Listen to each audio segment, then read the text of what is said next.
Hello, everybody. Welcome back to On the Fringe. This is Dave. I'm here with Gavin.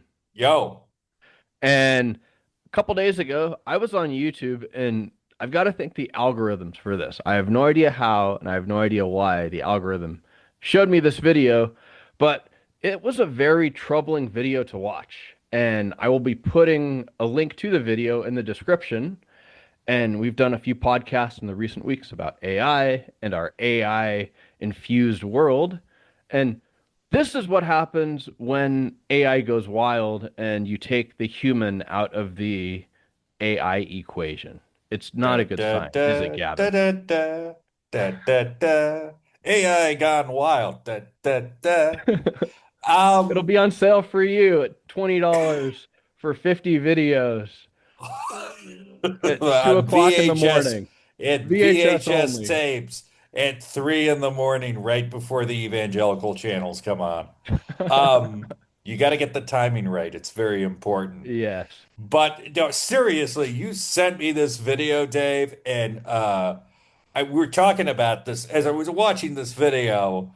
My jaw, I could physically feel my jaw loosening and dropping because it is such a wild, insane thing that has happened. And I'm sure this is indicative of a wider trend because if it happened to this fella, it's definitely happened to a bunch of other people too. And maybe in much worse circumstances. So there's a guy named Jason Killinger, and he's in Reno, Nevada. He goes to the Peppermill Casino to play craps. What happens, Dave? Well, Jason goes in there and he's playing craps and he goes over to a blackjack machine and the casino's AI software recognizes him and it goes, "Hey, this is Michael." And Michael's been in the casino before. He's actually been kicked out and he's been trespassed for sleeping in the casino. And the security guards go over to Jason the first time, and Jason says, "Hey, I'm Jason." And security guards leave him alone. But when Jason gets up to leave, they take him back to the office and they detain him for being Michael because the AI system gives a 99.9% match on Jason's face being the same as Michael's face. They hold Jason for the police. He's cuffed, and the police show up. And this is where the video gets really scary because Officer Hmm. Jagger from the Reno Police Department shows up. Jason shows Officer Jagger his real ID, his player's card, documentation, all of this information that shows that he really is Jason. And the police doesn't care because the police is so set that, well, the AI has a 99.9% recognition match with Jason and Michael being the same. And we've used this AI software in the past to crack other cases. So it has to be right. Jason's full of shit and the software is right. So Jason gets arrested, but he gets arrested as a John Doe. They don't even identify him as being Jason.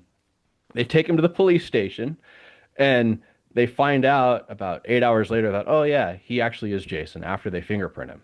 And while he's in there, they actually charge him with trespassing. So now Jason does have an official criminal record. So, I mean, I think we're going to title this episode. I think it's a wonderful title, by the way. Where's Lieutenant Dangle when you need him? We I need mean, Lieutenant Dangle in the Reno we need PD. Lieutenant Dangle. For those of you who don't know, one of the best TV shows to come out of Comedy Central was Reno 911. If you've never seen it, go back and watch it. It's freaking hilarious. That was probably a bigger part of my comedy sensibility as a teenager than I'd care to admit was that show. Um, anyways, the Reno Police Department doesn't have a great reputation. I think largely because of that show. And this episode has made things much worse because literally an actual ID, multiple actual IDs, because it's not just his Nevada driver's license, it's a player's card, it's other documentation, totally disregarded. The fact is, his ID has different biological information to what the AI was telling them, completely gets ignored. So the police in this case ignored actual physical evidence and went, well, the AI is saying it's real, so it's real, which is just incredibly disturbing. Incredibly disturbing that basically his human rights were violated. He was detained unlawfully and now has a criminal record for something he didn't do because he was charged for something that Michael, who may be an AI hallucination, supposedly did. I think Michael's a real person, but it's hallucinating Jason and Michael as being the same person, and it will not give that up. Which is a bit of an, which wouldn't be an issue if you had a human in the loop, right? Hmm. But the human that's supposed to be in the loop is not making critical decisions. And that's where this gets very disturbing. If you're going to use it as an identification tool, but you don't have anyone involved in the loop who's able to use a basic cognitive function and go, well, this guy, it's saying he's 5'6" with green eyes, and this is 6'2" with brown eyes. This is a problem. Hmm. And this is a big problem because yeah, in the video, the police officer goes, well, we've used this multiple times. It's always been correct. And you go, okay, well, I'd hate to see what your definition of always correct is if this is it. So yeah, incredibly disturbing video. Probably, I mean, I'm just guessing here, Dave, probably the core of a new lawsuit, I would imagine. Oh, 100%. And if I were Jason, I mean, you could get them for holding him. You could get them Oh for, my God. you could even say it's kidnapping potentially. 100%. The casino's very likely going to get sued. The police department's likely going to get sued, which they should. And if you are using AI, this is just a reminder that you have to use AI as a tool. It's Hmm. not supposed to do your job. And when you let AI actually do your job's not going to get done correctly.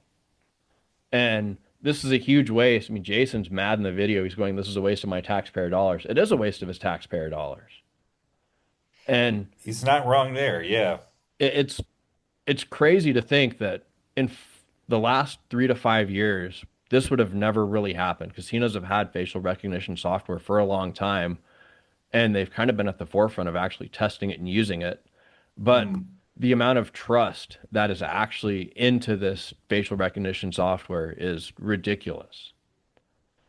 And how you could trust a computer versus the state of Nevada that actually issued his driver's license. And to get a real ID, Jason had a real ID.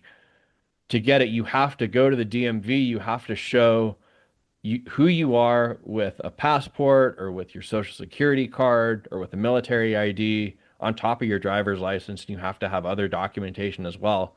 It's not like you just show up and say, okay, yeah, this is who I am, and they give you the ID. This has all been changed since Congress passed the Real ID Act back in 2005, and they finally just implemented it across the board. I think it was in May this year, where now if you go into a Hmm. federal building or if you go to an airport, you have to have a real ID. So they've spent all this money in campaigning and saying that real ID actually protects the American people. And here you have a police officer that's completely dismissing that notion, going that, yeah, real ID is less practical than an AI model that's been developed in the last 3 to 5 years. Just very scary stuff all around. Hmm. I mean, and I think, just to sort of take this off on a small tangent, as an educator, when I look at this, I go, this is why you gotta teach critical thinking skills. Because if we are churning out people who have this much faith in what a computer is telling them or what a software program is telling them, it makes me worried for the future. It Mm. really does. because the fact that you were not able to look at that information and go, well, there's something off here. Maybe the software made a mistake. Maybe something went wrong. If you watch a video, the police officer actually doubles down when he sees the guy has physical evidence and is like, well, this software is never wrong. And that is like the crux of everything I worry about with AI. And it's not so much the software itself. Again, as you say, it's a tool. And yeah, it can go wrong. It can go haywire. Things can go off. The environmental footprint's not great. All of this is true. But what worries me the most, what keeps me up at night the most, is the human relationship to it. And if that human relationship goes from using it in a utilitarian kind of way to almost worshiping it, ooh, Dave, that worries me to no end. Yeah, I'm with you. I'm gonna be laying there and almost in panic mode because if you go anywhere, if you do anything, if we Hmm. go into a world that worships AI for anything, AI says you have whatever cancer, or if AI says that you have, I don't know, the perfect portfolio, and you put all of your trust into it, AI is not going to recognize that humans still have the ability to make decisions, whether they're logical or not. And humans are going to make Hmm. decisions based on information that AI is never going to have access to, and that's emotions. Hmm. And if you put your trust into a system that can understand emotions, then you're going to throw emotions out the window in your society, and you're not going to like what you get because you're going to get a bunch of robots and a bunch of people that are all essentially the same. And it's not going to be good. It's not going to be a positive, happy environment, and it's not going to be able to stick around for a long time. And Gavin, I'm going to throw my tinfoil hat on real quick. I'll get mine. I think if you really want to get rid of a society, if you want to destroy a society, this is one way that you can do it. You turn everybody into cogs, you put the trust into some system that people worship, and you destroy the trust in institutions like the police or like the media or within person to person relationships. And if you turn every single person into an individual where they don't have support other than just an AI algorithm or a bot, then this person is eventually going to lose it mentally. You've got to have trust within the society to hold everything together, and it's held everything together for thousands of years, and it's taken a long time to get where we've gotten, and we can't just throw it away in the next 5 years because we found some cool new technology. We've got to leave the human element into it. Otherwise, we're not going to like what we get. 100%, Dave. 100%. So, if you've found this conversation interesting and you want to hear more things like it, why not like, comment, or subscribe? Send us a message or just write a comment on the page at Substack. And we will get Where back to you. we will get back to you. That's a promise. We will get back to you. And we promise the message probably won't be obscene. So, If your message uh, is obscene, we'll still get back to you. we'll definitely get back to you. Depends on what kind of obscene. Anyways, please like, comment, subscribe. We appreciate our community. We appreciate our On the Fringe listeners. Please share it with friends. And we're looking forward to giving you more premium content in season 4. That we are. And Hit the thank you button, guys. Dave. One more time, Hit, Gavin. I didn't hear it. What'd you say? I said hit the button.